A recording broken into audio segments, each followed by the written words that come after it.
Selamat datang di pembelajaran rangkuman kelas 5 tema 3 subtema 2. Pertama, kita akan mendiskusikan tentang peta pikiran mengenai berbagai macam gangguan umum dari sistem pencernaan manusia. Peta pikiran tersebut harus mencakup beberapa hal, yang itu keterangan mengenai setiap gangguan sistem pencernaan, penyebab gangguan tersebut, gejala dari gangguan tersebut, cara mengatasinya. Ini adalah gangguan sistem pencernaan, seperti ada MAG. Kita lihat gangguan sistem pencernaan. Gangguan sistem pencernaan ada diare, tukak lambung, wasir, sembelit, ambeyem, kolera, dan MAG. Kita lihat apa sih gejala dari MAG? Gejalanya MAG adalah rasa perih pada dinding lambung, mual, muntah, dan perut kembung. Bagaimana cara mengatasinya? Yaitu dengan makan secara teratur, istirahat yang cukup, dan jangan stres. Apa sih itu MAG? MAG merupakan gangguan sistem pencernaan yang gejala umumnya berupa nyeri pada lambung dan ulu hati. Penyebabnya adalah MAG disebabkan oleh meningkatnya kadar asam lambung yang dipicu karena pikiran tegang, pola makan yang tidak teratur. Sekarang kita lihat yang diare. Gejala dari diare adalah buang air besar, encer, sering kram perut, nyeri perut, demam, adanya darah dalam tinja, dan perut kembung. Apa sih itu diare? Diare adalah buang air besar dengan tinja encer atau berair dengan frekuensi lebih sering dari biasanya. Cara mengatasinya adalah minum air yang sudah matang, menjaga kebersihan diri dan lingkungan, mencuci tangan dengan menggunakan sabun, tidak mengonsumsi makanan atau jajanan sembarangan. Diare disebabkan oleh iritasi pada selaput dinding usus besar. Kita lihat di sini diare. Apa sih itu diare? Diare adalah, sudah kita bahas tadi, buang air besar dengan tinja, encer, atau berair dengan frekuensi lebih sering dari biasanya. Bagaimana tanda-tanda dari diare? Tanda dan gejala yang biasanya menyertai penyakit diare antara lain buang air besar encer dan sering kram perut, nyeri perut, demam, adanya darah dalam tinja, dan perut kembung. Cara mencegahnya, minum air yang sudah matang, menjaga kebersihan diri dan lingkungan, mencuci tangan dengan menggunakan sabun, tidak mengonsumsi makanan atau jajanan sembarangan. Selanjutnya, pemberian cairan dan elektrolit seperti larutan garam akan sangat membantu memulihkan keadaan tubuh yang kekurangan cairan dan elektrolit.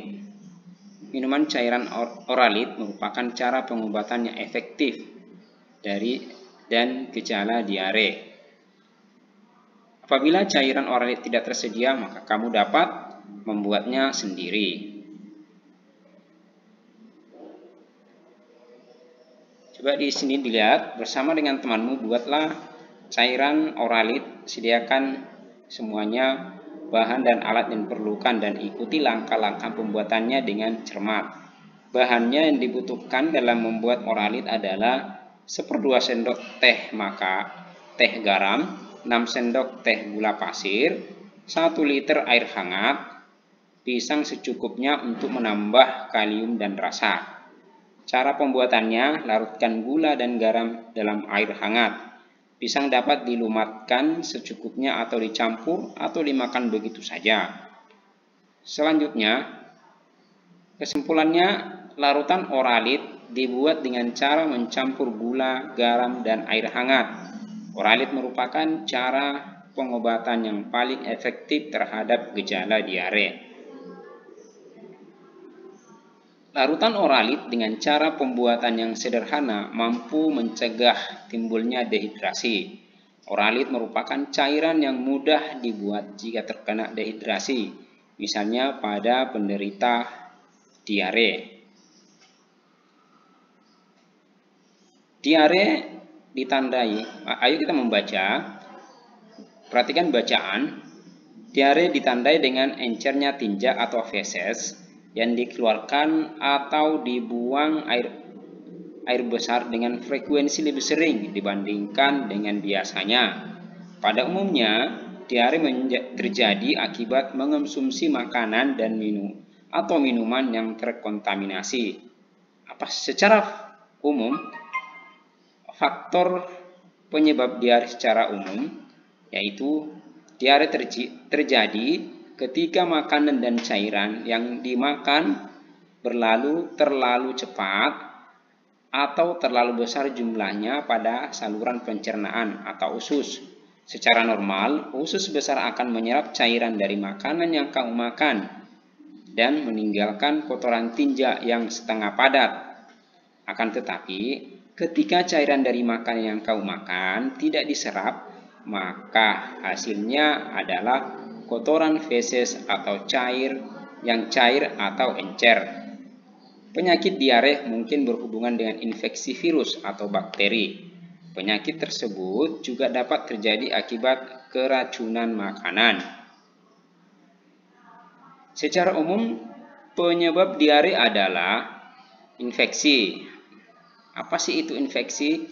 Infeksi adalah rotavirus adalah penyebab diare pada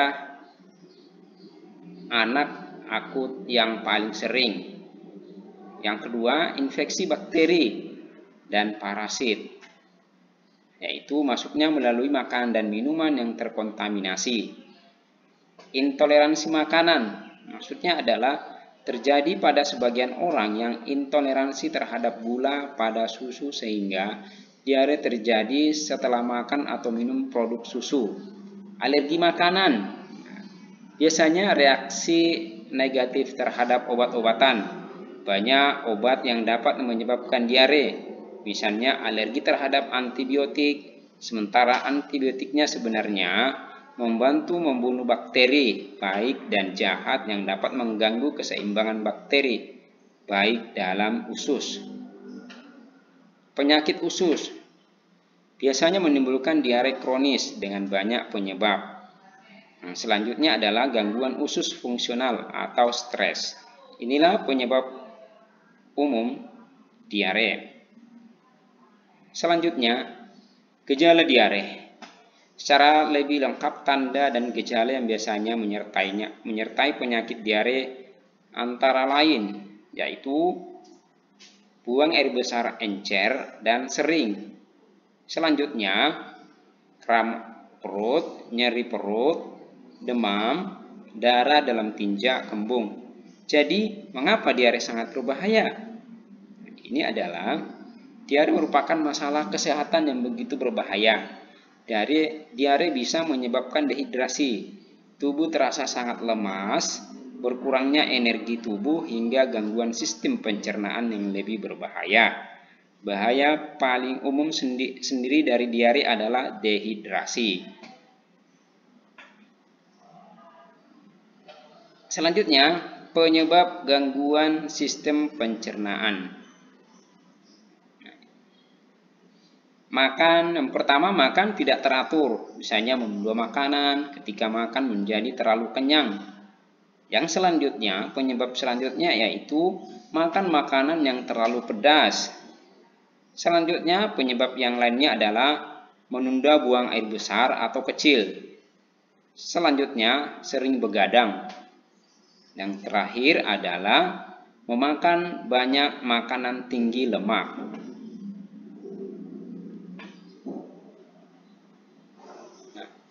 Kita akan membahas lagi tentang gangguan selanjutnya yaitu kolera. Kita sudah mempelajari atau membahas tentang diare dan sekarang kita kolera. Gejala kolera adalah diare dengan konsistensi seperti air, seperti air. Diare disertai dengan sakit perut seperti kram perut, mual, dan muntah. Apa sih itu kolera? Kolera adalah penyakit infeksi dari usus yang dapat menyebabkan diare berat. Nah, penyebabnya, infeksi bakteri penyebab kolera biasanya terjadi melalui makanan dan minuman yang terkontaminasi bakteri tersebut, atau bila seseorang berada di daerah yang sedang ditimpa wabah kolera. Bagaimana cara mengatasinya? Cara mengatasinya adalah rajin mencuci tangan sebelum makan, minum air yang sudah direbus terlebih dahulu, meningkatkan kebersihan lingkungan, serta seperti dengan cara menutup makanan sajian dengan tudung. Coba kita amati gambar berikut. Pasti sudah tahu gambarnya ini adalah berada di pasar, karena ada penjual dan pembeli. Ada terjadi tawar-menawar. Coba kita lihat, suasana pasar selalu ramai oleh penjual dan pembeli.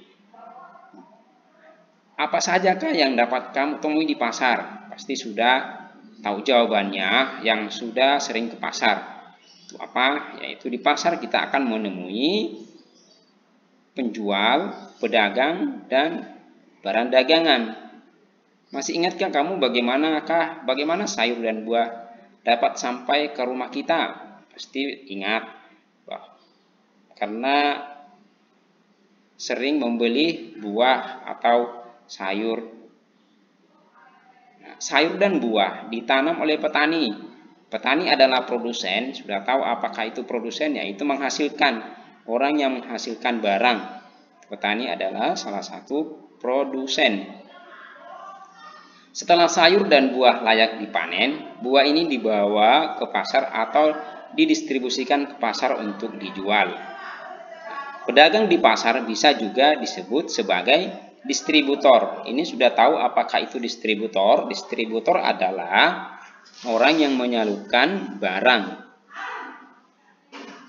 Di pasar, sayur dan buah akan dibeli oleh konsumen dan tiba di rumah.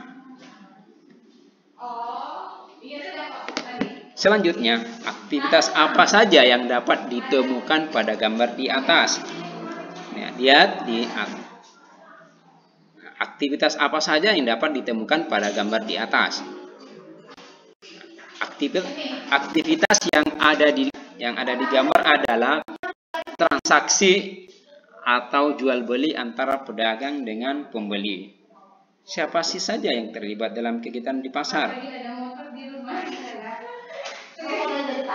Orang yang terlibat dalam kegiatan pasar adalah produsen, pedagang besar, distributor utama, pedagang hingga kecil, hingga pembeli atau konsumen. Selanjutnya, lengkapi tabel berikut berdasarkan hasil pengamatanmu terhadap gambar. Jenis aktivitas. Jenis aktivitas di pasar: jual beli, tawar menawar, melihat barang dagangan. Pelaku aktivitas adalah pedagang dan pembeli.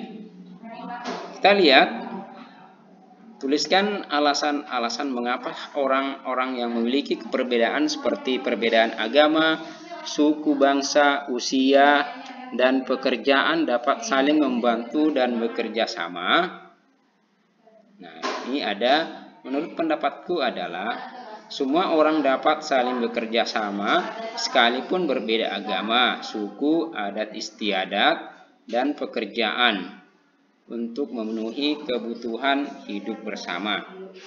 Yang pendapat yang kedua, menurut pendapat saya, perbedaan tidak menghalangi upaya untuk bekerja sama dan saling membantu karena tidak semua kebutuhan manusia dapat dipenuhi oleh diri sendiri. Selanjutnya, pendapat selanjutnya adalah pada dasarnya manusia adalah makhluk sosial yang selalu membutuhkan manusia lain. Selanjutnya, manusia tidak dapat hidup tanpa bantuan orang lain. Ayo kita amati gambar berikut. Nah, apa yang kamu lihat dari beberapa gambar? Dilihat. Nah, pada gambar di atas menunjukkan bahwa Indonesia adalah negara yang memiliki keberagaman. Dalam hal ini, keberagaman budaya unik dan indah yang dimiliki setiap suku bangsa yang hidup di Indonesia. Ayo kita baca. Bangsa Indonesia memiliki sebuah semboyan yang luar biasa, yakni Bhinneka Tunggal Ika. Bhinneka Tunggal Ika memiliki arti berbeda-beda tetap satu tujuan. Bahwasanya sekalipun di Indonesia terdapat begitu banyak suku, agama, ras, adat istiadat, bahasa, dan lainnya, semuanya bersatu sebagai saudara sebangsa dan setanah air. Perbedaan dan keanekaragaman yang ada justru menjadi sebuah kekuatan yang akhirnya memperkaya sifat budaya bangsa Indonesia dan lebih memperkuat persatuan dan kesatuan bangsa. Apakah yang dapat kamu simpulkan dari bacaan di atas? Pendapatnya adalah, berdasarkan bacaan di atas, Indonesia memiliki banyak keberagaman, perbedaan, dan keanekaragaman yang justru menjadi sebuah kekuatan yang pada akhirnya memperkaya sifat budaya bangsa Indonesia. Berikan contoh-contoh kegiatan yang dapat kita lakukan atau mungkin sudah kamu lakukan untuk mendukung keberagaman sosial di lingkungan sekolah. Contohnya adalah membagi jadwal piket secara adil, bekerja kelompok walaupun anggota kelompok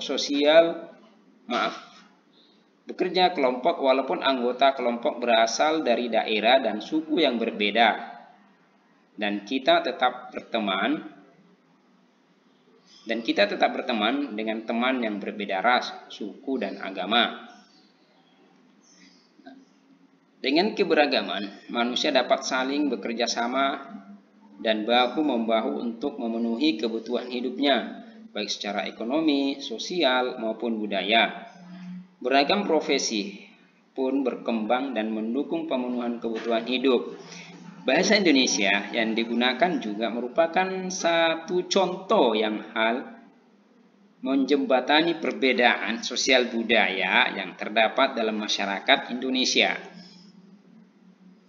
Selanjutnya, judul laporan. Dilihat, membuat laporan. Judulnya tentang pengamatan contoh-contoh upaya manusia dalam pembangunan sosial. Apa sih tujuannya? Tujuannya adalah pasti kita ingin mengetahui contoh-contoh upaya manusia dalam pembangunan sosial. Tempat pengamatan kita lihat di Surakarta. Selanjutnya tempat pengamatannya, tanggal pengamatannya 19 September 2012. Nah, hasil pengamatannya adalah upaya manusia dalam pembangunan sosial di bidang kesejahteraan meliputi pengembangan ketahanan sosial, peningkatan apresiasi terhadap penduduk lanjut usia dan veteran. Selanjutnya, hasil pengamatan berikutnya adalah upaya manusia dalam pembangunan sosial di bidang kesehatan antara lain dengan program lingkungan sehat, perilaku sehat, dan pemberdayaan masyarakat. Kesimpulannya adalah pembangunan sosial dimaksudkan untuk meningkatkan kesejahteraan sosial di mana kebutuhan setiap anggota masyarakat dapat terpenuhi. Ini ada bacaan Bogor siap menggelar Cap Gome. Ini ada di bacaannya.